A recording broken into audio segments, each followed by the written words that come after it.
Hello students, as you know that we are learning about a very important lesson given in our syllabus known as anatomy of flowering plant. And until we completed the session about anatomy of root system.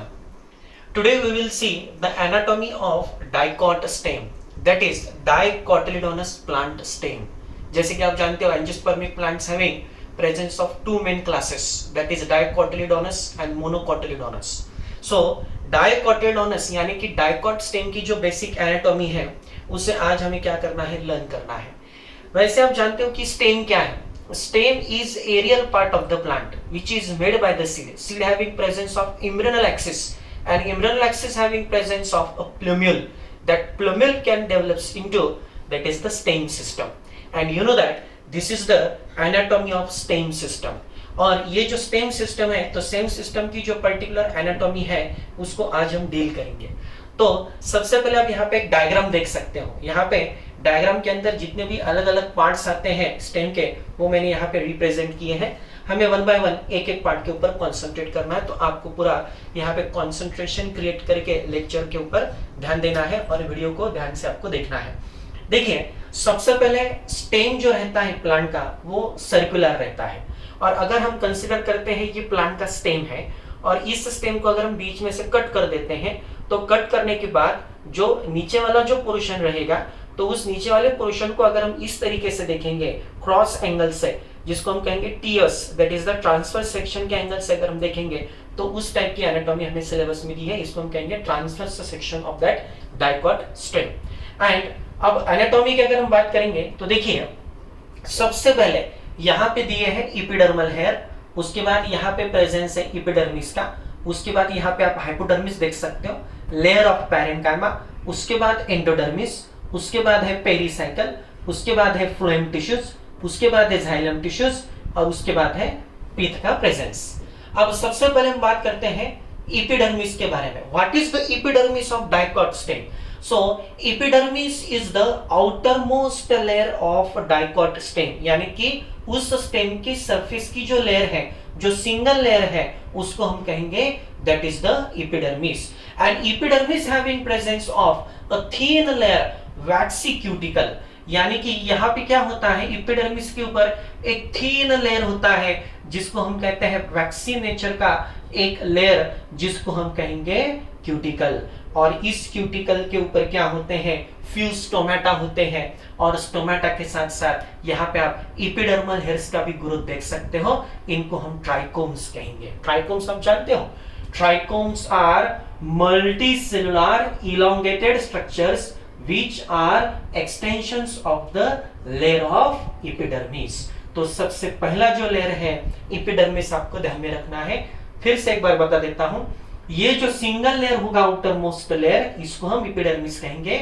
epidermis के ऊपर फिर से एक waxy layer आएगा, thin layer आएगा जिसको हम cuticle कहेंगे। और उस क्यूटिकल के ऊपर ये जो थीन लेयर है वैक्सी का, उसके ऊपर कुछ स्टोमेटा होंगे, फ्यूज स्टोमेटा, और उसके साथ साथ ये एपिडर्मल हेयर का प्रेजेंस होगा।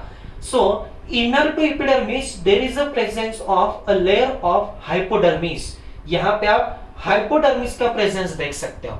और ये जो हाइपोडर्मिस होता है डाइकॉट स्टेम का, ये बनता है कोलिनकाइमेटस टिश्यू से।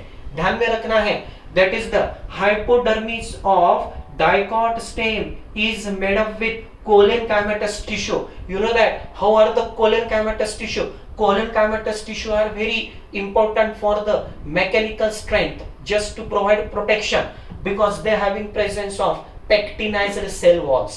उनकी जो सेल वॉल होती है उसके अंदर पेक्टिन का डिपोजिशन होता है, तो ये हाइपोडर्मिस प्लांट के लिए बहुत ही प्रोटेक्टिव हो जाता है।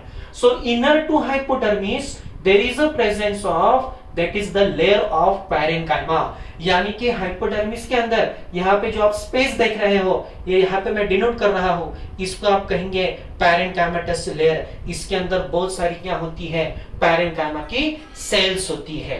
ओके, और फिर inner to parenchymatous layer there is the presence of a wavy ring like structure known as endodermis.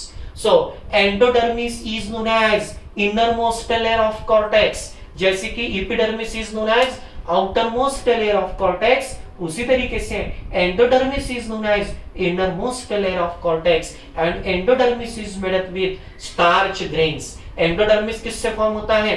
तो ये जो एंडोडर्मिस फॉर्म होता है ये स्टार्च ग्रेन्स से फॉर्म होता है, इसलिए इसको हम कहते हैं स्टार्च शीट। इसके अंदर स्टार्च के मॉलिक्यूल्स का क्या होता है? प्रेजेंस होता है।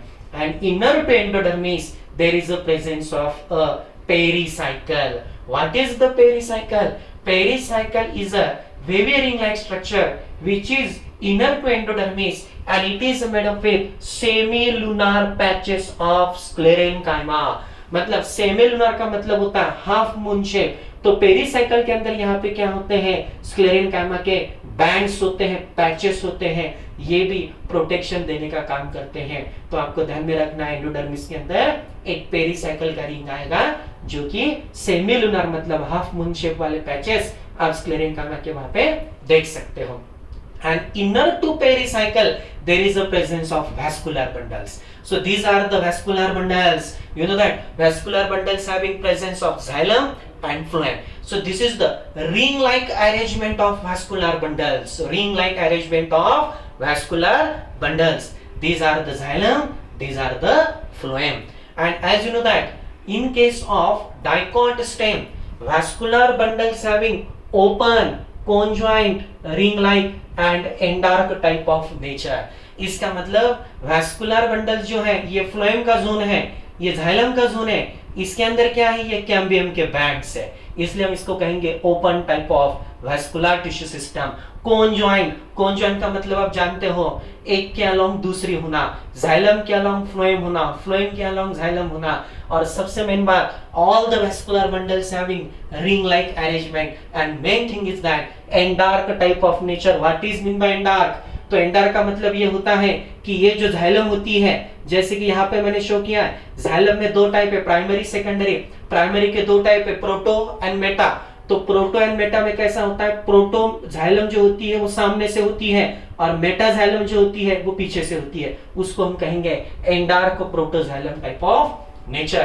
And centrally located a basic portion of dicot stem we can observe at the center, it is known as pith। So how is the pith? Pith having presence of parenchymatous cells which having presence of rounded shape and that is they having presence of large intercellular spaces। मतलब यहाँ पे जितनी भी sales आती हैं वो parenchyma की है और वो जो सेल्स हैं उनके अंदर हम क्या देख सकते हैं? लार्ज इंटरसेलुलर स्पेसेस को देख सकते हैं। तो ये हो जाती है डाइकोट स्टेम की एनाटॉमी। अब इसमें आपको सबसे मेन बात ध्यान में रखनी है, यहाँ पे मैंने पॉइंट लिखा है cortex. What is mean by cortex? The layers between epidermis and pericycle is known as cortex. मतलब एपिडर्मिस से लेकर ये जो एंडोडर्मिस होता है, epidermis, hypodermis, parenchymatous layer, endodermis, और एंडोडर्मिस के अंदर क्या होता है? पेरिसाइकल होता है। तो एपिडर्मिस से लेकर पेरिसाइकल तक का जो एरिया होगा उसको हम कहेंगे cortex. And cortex having presence of 3 sub zones, hypodermis, parenchyma, endodermis. Hypodermis ये सबसे पहले आएगा, मतलब जब हम बाहर से अंदर आएंगे तो सबसे पहले आएगा, ये सबसे पहला जोन होगा हाइपोडर्मिस का। दूसरा जो जोन होगा वो पैरेन्काइमा का होगा और तीसरा जो जोन होगा वो एंडोडर्मिस का होगा। ऐसे 3 सब जोन हम यहाँ पे देख सकते हैं। तो ये जो होता है ये हो जाएगा anatomy of dicot stem. Thank you.